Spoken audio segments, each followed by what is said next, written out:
Assalamualaikum warahmatullahi wabarakatuh. Perkenalkan, kami dari kelas S4 810. Nama saya Farisnal Putri dengan NIM 10 2022 4051. Saya Nezara Falis Putria dengan NIM 10 2022 4117. Saya Aulia Rahmaniyah dengan NIM 10 20 22 41178. Kali ini kami akan mempresentasikan tentang sejarah algoritma, flowchart, dan juga pseudocode. Apa itu algoritma? Algoritma adalah sekumpulan perintah yang harus diikuti komputer untuk melakukan perhitungan atau operasi pemecahan masalah lain. Serangkaian instruksi yang terstruktur ini merupakan dasar dari teknologi modern dan mengatur berbagai hal mulai dari pencarian web hingga kecerdasan buatan. Berikut adalah cara kerja algoritma. Yang pertama itu ada input. Algoritma mengambil data masukan yang bisa berupa berbagai format seperti angka, teks, atau gambar. Yang kedua itu ada proses. Algoritma memproses data masukan melalui serangkaian operasi logis dan matematis, mengubah dan memanipulasi data tersebut sesuai kebutuhan. Yang ketiga itu ada output. Setelah pemrosesan selesai, algoritma menghasilkan output yang bisa berupa hasil dari perhitungan, keputusan, atau informasi yang signifikan. Yang keempat itu ada efisiensi. Salah satu aspek utama dalam pembuatan algoritma adalah efisiensinya, yang bertujuan untuk menyelesaikan tugas dengan cepat dan dengan menggunakan sumber daya sesedikit mungkin. Yang kelima ada optimisasi. Perancang algoritma terus mencari cara untuk mengoptimalkan algoritma mereka, sehingga algoritma menjadi lebih cepat dan lebih dapat diandalkan. Yang terakhir itu ada implementasi. Algoritma diimplementasikan dalam berbagai bahasa pemrograman, memungkinkan komputer untuk menjalankannya dan menghasilkan hasil sesuai yang diharapkan. Sejarah algoritma. Kata algoritma berasal dari ilmuwan matematika yang bernama Muhammad Al-Khawarizmi. Beberapa orang menyebut Al-Khawarizmi sebagai bapak aljabar karena ia menemukan aljabar dan ia dianggap sebagai sarjana yang memperkenalkan matematika tingkat lanjut ke barat setelah jatuhnya Roma. Saat itu Al-Khawarizmi menulis sebuah buku dengan judul Al-Jabar wal Muqabalah yang artinya buku pemulihan dan pengurangan, The Book of Restoration and Reduction. Dari judul buku kita juga mendapatkan kata aljabar atau lebih dikenal dengan istilah algebra. Sebutan algoritma diambil dari nama Al-Khawarizmi, diubah menjadi algoritmi, lalu diubah kembali menjadi algoritma. Awalnya, algoritma adalah istilah yang mengacu pada aturan aritmatika yang berguna untuk memecahkan masalah menggunakan angka Arab. Pada tahun 1950, kata algoritma pertama kali digunakan dalam algoritma Euclidean. Euclid, seorang matematikawan Yunani, lahir pada 350 Masehi. Dalam bukunya Elements menulis langkah-langkah untuk menemukan pembagi persekutuan terbesar dari dua bilangan bulat M dan N. Tentu saja Euclid tidak menyebut metodenya sebagai algoritma, itu hanya di zaman modern orang menyebut metodenya algoritma Euclidean.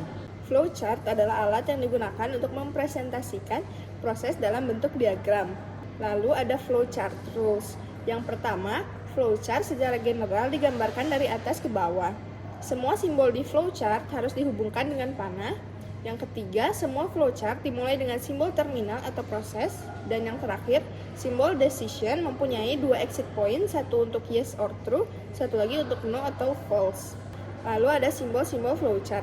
Yang pertama ada terminal atau terminator untuk menyatakan awal dan akhir suatu program. Yang kedua ada input dan output untuk menyatakan proses input atau output.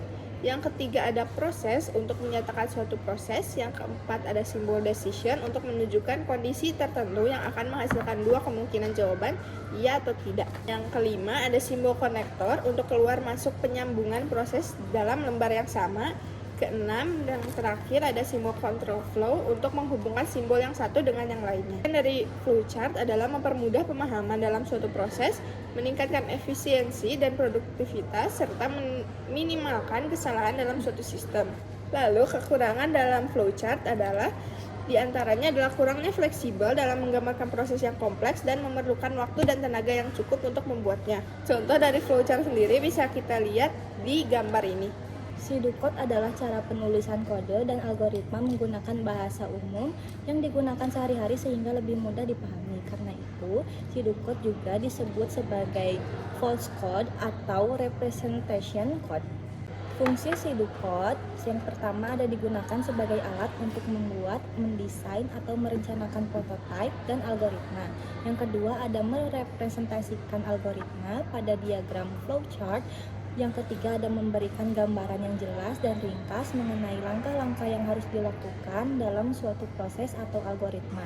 Yang keempat ada sebagai dokumentasi kasar suatu program. Yang kelima ada membantu mengetahui bug program sebelum algoritma atau kode mulai dituliskan. Keuntungan pseudocode yang pertama ada memungkinkan perancang untuk fokus pada logika utama tanpa terganggu oleh sintaksis bahasa pemrograman. Yang kedua ada karena bersifat independen terhadap bahasa, ia dapat diterjemahkan ke kode bahasa komputer apapun. Yang ketiga, lebih mudah untuk menulis kode sebenarnya menggunakan pseudocode. Yang keempat ada pseudocode ringkas sehingga pseudocode lebih mudah dibaca dan lebih mudah dimodifikasi. Kerugian pseudocode yang pertama tidak ada standar yang diterima untuk menulis pseudocode dan desainer menggunakan gaya mereka sendiri saat menulis pseudocode. Yang kedua ada pseudocode tidak dapat dikompilasi dan dijalankan sehingga kebenarannya tidak dapat diverifikasi dengan menggunakan komputer. Sekian presentasi dari kami, mohon maaf apabila ada kesalahan. Wassalamualaikum warahmatullahi wabarakatuh.